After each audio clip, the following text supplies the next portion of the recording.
Okay, so hi everyone. Yeah, I think I've stated in my previous videos that I am an upcoming UX designer. I'm not that perfect.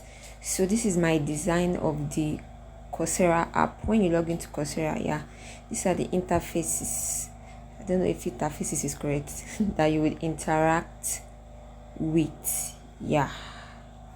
So I redesigned them so as to build my UI skills. UI means user interface. Yeah.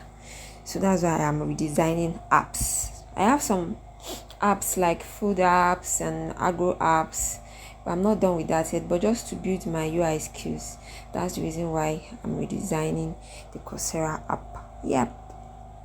Like I said, you can learn UI UX from what they call it, from Coursera. You can learn from Udemy.